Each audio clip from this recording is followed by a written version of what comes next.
Good afternoon. Set number 5 है maths का, यहाँ पर मैथ्स का सेट नंबर 5 है। जैसा कि इसके पहले 4 सेट मैंने बना दिया है मैथ्स का।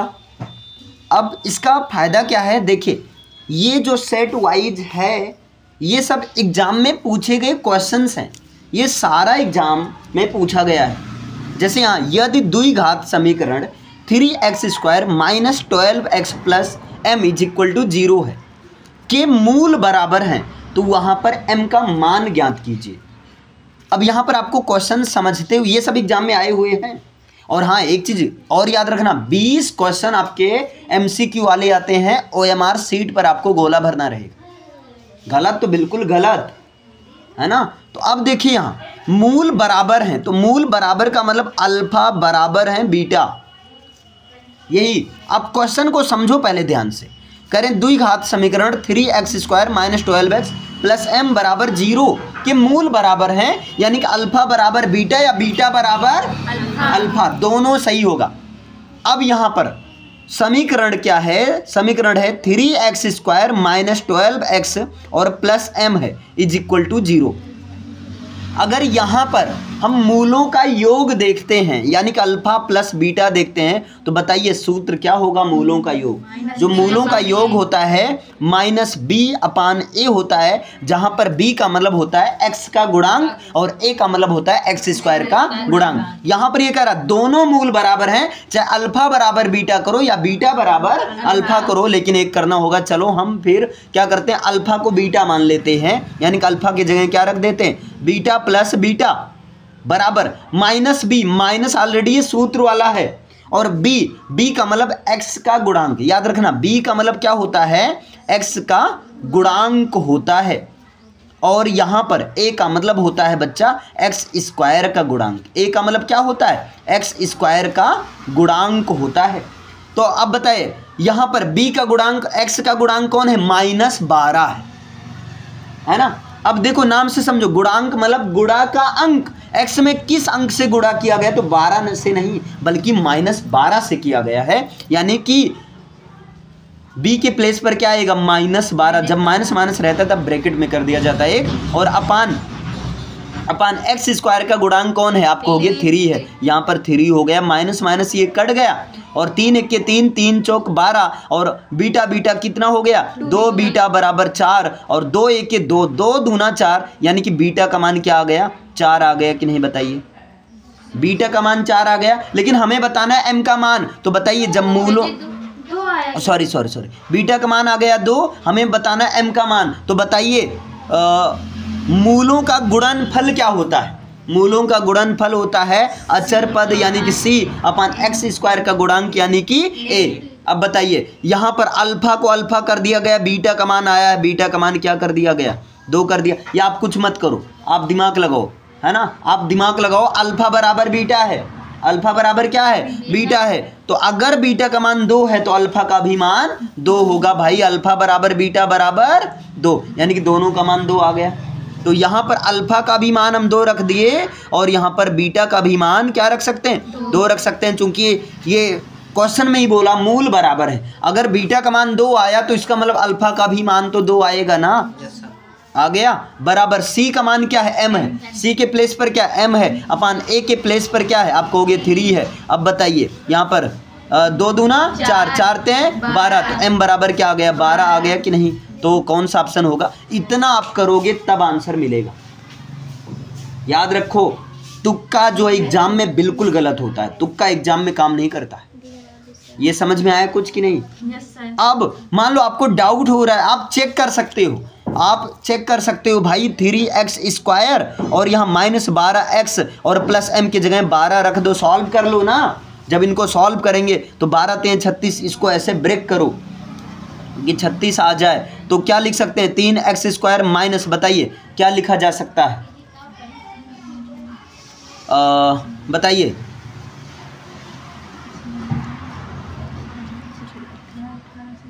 चार 9 36, यानी कि 1 मिनट, इसको ब्रेक करिए। जब इसको लिखेंगे तब ये क्या हो जाएगा, -6x छः छंग 36 और छः -12x आ जाएगा। क्लियर है ना। और यहाँ पर +12 इनको सॉल्व करो, यहाँ 3x कॉमन ले लेंगे तो क्या आएगा x -3 दूना 6 2, और यहाँ -6 कॉमन ले लेंगे, x और माइनस प्लस हो गया माइनस और 6 दूना 12, दोनों में कॉमन कौन है x -2 है। यहाँ पर क्या बचा 3x, यहाँ पर क्या बचा 6 बचा। बताइए यहाँ पर बराबर 0 है ना, बराबर 0 है, सबका बराबर 0 है। जब इनको सॉल्व करेंगे x बराबर 2 आ जाएगा, और जब इनको सॉल्व करेंगे तो भैया x बराबर 6/2 6/3, और जब सॉल्व करेंगे 3 1 के 3 3 दूना 6, यानी कि x का भी मान दो और दूसरे भी का भी मान दो, यानी कि अल्फा हो गया तो ये बीटा हो गया। बताए अल्फा बीटा बराबर है कि नहीं। आप इसे चेक कर सकते हैं। अच्छा, इस क्वेश्चन को लगाने का एक तरीका और है। विवित्तर d बराबर होता है b² - 4ac। क्या होता है b² - 4ac। अगर ऐसा रखने से आ जाए तब तो कोई दिक्कत नहीं, ये करें मूल बराबर है। अब बताइए, अब यहाँ पर आपको विवित्तर की सिचुएशन याद करनी होगी। जब विवित्तर का मान 0 होता है तब मूल बराबर रहता है, जब विवित्तर का मान 0 रहता है तभी तो मूल बराबर रहता है। तो यहाँ जब विवित्तर का मान d का मान 0 है तो d का मान 0 कर दिया गया, बराबर b² क्या है तो b के प्लेस पर -12 है, 12 बरी में 144 144 -4 मल्टीप्लाई a के प्लेस पर क्या है 3 है और c के प्लेस पर m है। सॉल्व करो, 0 बराबर 144 और 4 × 12 -12m, ये इधर लाओगे तो -144 हो जाएगा, बराबर -12m। यहाँ माइनस माइनस हो गया प्लस, और 12 1 के 12 और 12 बरहिया में 144, m बराबर 12, ये भी आ गया। क्लियर। लेकिन आपको इसके लिए याद रखना होगा, अगर d का मान 0 होगा तब वहाँ पर मूल वास्तविक होंगे लेकिन बराबर होंगे। अगर d का मान 0 से कम होगा, 0 से कम होगा मतलब d का मान माइनस में होगा, तब मूल अवास्तविक होंगे, आभासी होंगे। लेकिन अगर d का मान 0 से अधिक है तब मूल क्या होंगे वास्तविक होंगे, लेकिन अलग अलग होंगे। समझ में आया। अब यहाँ पर एक सूत्र ये काम किया, देखो इस सूत्र पर आप लगा सकते हो, दूसरा आप ये, कई तरीका होता है लगाने का, डिपेंड करता है आपको कौन से क्वेश्चन पर कमांड है, कौन से तरीके पर कमांड है। क्लियर है। टाइम वेस्ट नहीं करोगे तो 3 घंटे इनफ है टाइम है। बोर्ड के एग्जाम में टाइम वेस्ट कर दोगे तो 3 क्या 6 घंटे भी दिया जाएगा, कुछ होने वाला नहीं। समझ में आया। इतना क्लियर है। इतना करने के बाद आप सही ऑप्शन पर पहुंचोगे। अब नेक्स्ट देखिए, यह द्विघात समीकरण x² + 2x - p बराबर 0 का एक मूल -2 है। अगर ये करा एक मूल -2 है यानी कि अल्फा बराबर -2 है। क्या है भैया, अल्फा बराबर क्या है -2 है, तो p का मान हमें बताना है। तो लगाते हैं यहाँ समीकरण क्या, x² + 2x - p बराबर 0 है। अगर यहाँ पर मूलों का योग करते हैं यानी कि अल्फा प्लस बीटा करते हैं तब -b/a, और -b/a का मतलब क्या होगा बताइए, -b/a। चलो लिख दिया गया। अल्फा एक मूल -2 है, बीटा नहीं पता है नहीं लिखेंगे, प्लस बीटा बराबर b के प्लेस पर क्या है 2 है तो -2/a के प्लेस पर 1 है। तो बताइए बीटा बराबर क्या हो जाएगा, -2 उधर जाएगा तो +2 हो जाएगा, यानी कि -2 + 2 बराबर 0, यानी कि बीटा का मान क्या आ गया 0 आ गया। अब बीटा का मान 0 आ गया, हमें p का मान निकालना है। तो बताइए मूलों का गुणनफल अल्फा × बीटा बराबर क्या होता है c/a। बताइए c के प्लेस पर क्या है, अल्फा का वैल्यू है -2 और बीटा का वैल्यू क्या है 0 है, बराबर c के प्लेस पर -p है और a के प्लेस पर 1 है, तो p बराबर क्या हो जाएगा 0 हो जाएगा, यानी कि p का मान क्या आया 0 आया। यहाँ पर आप p का मान क्या, दूसरा ऑप्शन सही निकला कि नहीं, ये समझ में आया। इतना क्लियर है। अब यहाँ पर विवित्तर वाला नहीं लगा सकते हैं, क्योंकि विवित्तर वाला d का मान 0 कर ही नहीं सकते, क्योंकि विवित्तर में d का मान 0 तब करेंगे जब मूल बराबर रहेंगे, तब विवित्तर से हम लगा सकते हैं। अब यहाँ विवित्तर से नहीं लगा सकते, यहाँ पर मूलों का योग और मूलों के गुणनफल से ये क्वेश्चन लगा। समझ में आया। अगर आपको डाउट हो रहा है, ध्यान देना, अगर आपको डाउट हो रहा है तो आप चेक कर सकते हैं, p का वैल्यू 0 रख दीजिए भाई, x² + 2x - 0 करेंगे बराबर 0, तब क्या हो जाएगा x² + 2x बराबर 0 होगा। x कॉमन ले लिए तब क्या आएगा, x + 2 बराबर क्या आएगा 0। अलग अलग करेंगे तो x बराबर 0 और x + 2 बराबर 0, मतलब x बराबर -2। ये तो क्वेश्चन में ही दिया गया था ना, तो ये अल्फा है और ये बीटा है। बताइए कंडीशन फॉलो कर रहा है ये क्वेश्चन में दिया गया है ना, जिसका एक मूल -2 है, एक मूल -2 आया, दूसरा मूल 0, तो p का मान क्या आएगा? 0 आएगा। समझ में आया? तीसरा क्वेश्चन है समीकरण 3x² - 2x + 1/3 = 0 का विवित्तर क्या होगा? अब सीधा विवित्तर का सूत्र अगर पता है तब तो आसानी से आ जाएगा। विवित्तर बराबर क्या होता है बताइए?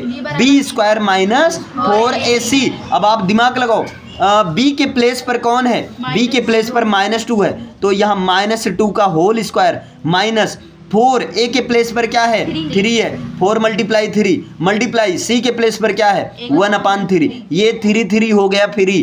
क्लियर है? यहाँ -2 का होल स्क्वायर करेंगे तब माइनस माइनस प्लस 2 दूना 4, यानी कि 4 हो गया, माइनस यहाँ पर 4 में से 4 गया 0, यानी कि क्या आया? 0। इतना करोगे तब आएगा। यहाँ तुक्का काम नहीं करता है। मैथ्स के ऑप्शनल वाले क्वेश्चन में तुक्का काम नहीं करता है। आपको पूरा कमांड होना चाहिए सारे कॉन्सेप्ट पर, कब कहाँ कौन सा कॉन्सेप्ट अप्लाई हो जाए कुछ नहीं कहा जा सकता। अब ये द्विघात समीकरण से रिलेटेड ये क्वेश्चन है। क्लियर? आगे देखिए।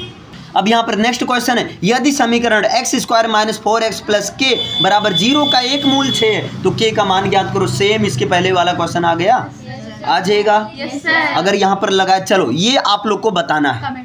क्लियर? कमेंट में बताना है और आप लोग को तो डायरेक्ट बताना है। क्लियर? कमेंट में भी आपको बताना, लेकिन सॉल्व करके बताना है। और हो सके तो ये मेरा नंबर 8112 71 75 80 इस पर आपको भेजना भी, ताकि मुझे पता चले हाँ आपने लगाया है।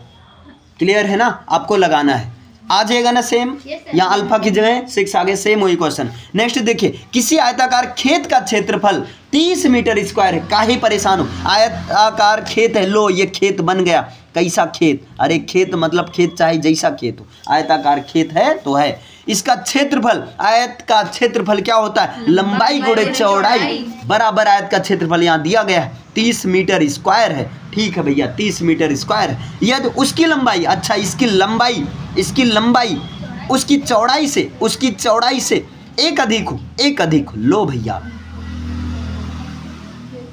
अच्छा एक चीज और मैं जुगाड़ बता दे रहा हूं, जिसके साथ से लगा हो ना उसी में प्लस या माइनस करना रहता है। जिसके साथ से लगा होगा उसी में प्लस माइनस करना। ये कह रहा है लंबाई अधिक, अच्छा लंबाई बराबर है चौड़ाई से एक अधिक। अच्छा चौड़ाई से एक अधिक, तो चौड़ाई में एक प्लस किया गया क्योंकि चौड़ाई के साथ से लगा है, इसलिए बी में +1 किया गया। तो उन्हें ज्ञात करने के लिए द्विघात समीकरण होगा। अच्छा ठीक है, ज्ञात करते हैं। बताओ, अब यहाँ एल के प्लेस पर क्या मान लो आप? यहाँ एल के बजाय एक्स मान लो, लंबाई को क्या मान लो? एक्स मान लो। ठीक है, अगर हम लंबाई को या चौड़ाई को आप एक्स मान लो, ठीक है, चौड़ाई को आप क्या करो? माना चौड़ाई यहाँ पर मान लो, माना जो है b बराबर क्या है? x है, तो l बराबर क्या हो जाएगा भैया बताइए? x + 1 हो जाएगा। अब बताइए l का मान क्या आ गया? x + 1 आ गया, और b का मान क्या माना गया? x माना गया। यहाँ x हो गया, बराबर हो गया 30। हिसाब किताब करो, x² और प्लस x बराबर 30 हो गया। इनको इधर ले आओ, आजा भाई। ठीक है, ये इधर प्लस में आएगा तो माइनस में हो जाएगा। x² + x - 30 बराबर 0 हो गया। बताइए कौन से ऑप्शन में मैच कर रहा है? x² + x - 30 बराबर 0, तीसरा ऑप्शन। इतना करोगे तब सही ऑप्शन पर पहुंचोगे। और ऐसे क्वेश्चन दिमाग, यहाँ भी सूत्र लग गए। आयत का क्षेत्रफल, जिनको क्षेत्रफल का सूत्र ही नहीं पता है वो क्या लगाएंगे? क्वेश्चन लगाएंगे लेकिन गलत लगाएंगे। आगे यहाँ देखिए, समीकरण 3/x - 2x बराबर 2/x का हल है। अच्छा, इनको सॉल्व करना है भैया, तो सॉल्व करते हैं। तो 3/x - 2x बराबर 2/x, ये कन्फ्यूजन, यहाँ x क्या हो जाएगा? 3 - 2x² और अपान में क्या हो गया? x बराबर 2/x हो गया। अब यहाँ तिरछा मल्टीप्लाई कर दो भैया, तिरछा गुणा कर दो। समझ में आया? क्लियर है? जब इनको हिसाब किताब करोगे तो 3x - 2x की घात 3, और इधर जब इधर तिरछा मल्टीप्लाई करोगे तो बराबर 2x। क्लियर है? अब भैया यहाँ देखो 3x साथी बराती को एक तरफ ले लो, -2x³ यहीं रहने दो। 3x उधर जाएगा तो किस में हो जाएगा? माइनस में हो जाएगा, तो बराबर 2x - 3x हो जाएगा। क्लियर है? अब 2x में से 3x निकल जाएगा तब -x आएगा। -x बराबर -2x की घात 3। ये माइनस शहीद हो गए, युद्ध में शहीद हुआ ये। क्लियर है? यहाँ पर x की घात 1 निकल जाएगा तो x की घात 2 बचेगा। क्या आया? 2x² बराबर क्या आया, 0 आया। अब जरा सा आप बताइए, जब 2x² भाई मान निकालना है ना, अरे जब इनको इधर लाएंगे तब 0 हो जाएगा ना। 2x² बराबर 0 करेंगे तब x² बराबर क्या हो जाएगा, 0 हो जाएगा। तो बताइए x बराबर क्या हो जाएगा, x बराबर अगर इसको लेते हैं तो 0 का क्या होगा, 0 होगा। अब यहाँ पर बताइए कौन सा ऑप्शन मैच कर रहा है, 0 किसी में है, x का मान 0 है किसी में, कहाँ है, 3 नंबर, तो यहाँ 0 और 2 होगा। क्लियर है, 0 और 2 होगा। ये हो सकता है ये ऑप्शन गलती हो, क्लियर है ना, क्योंकि यहाँ सेम आंसर होगा, +-0 आएगा, तो यहाँ पर 0 0 ये वाला ऑप्शन। कभी कभी ऐसा होता है एग्जाम में ऑप्शन भी गलत हो सकता है, तो आपको कॉमन सेंस के बेस पर लगाना है। यहाँ पर 0,2 मतलब यही वाला सही होगा। क्लियर है, अगर आपको ना विश्वास हो आप रख कर चेक कर लो। अगर यहाँ पर 3/0 तो क्या हो जाएगा, 3/0 इनफाइनाइट में से 0 जाएगा, 0 ही आएगा, ये पता है ना, बराबर 2/0 सब 0, 0 बराबर 0 मतलब x का मान 0। क्लियर है, यहाँ पर 0 0 होना चाहिए, यही ऑप्शन आपका सही रहेगा। एक्चुअली यहाँ पर +-0 ये 2 रहेगा ही नहीं, क्योंकि सब में 1 1 दिया गया है ना, तो ये वाला आपका तीसरा ऑप्शन सही है। तो इस तरह से आपने समझा सेट नंबर कौन सा, ये 5 है। सेट 5, देखो हर सेट में टारगेट है 5 क्वेश्चन लेने का, 5 से ज़्यादा हो जाता है कोई बात नहीं। क्लियर है ना, तो इस तरह से सेट वाइज, और ये सारे क्वेश्चन एग्जाम वाले क्वेश्चन है, आपको ना बिलीव होना जब आप क्वेश्चन बैंक उठाकर देखना, क्योंकि क्वेश्चन बैंक में ज़्यादातर एग्जाम वाले क्वेश्चन ही रहते हैं, तो वहाँ पर पूरा आपको सब मिल जाएगा। क्लियर है, थैंक यू। इसके बाद नेक्स्ट मिलते हैं नेक्स्ट सेट में।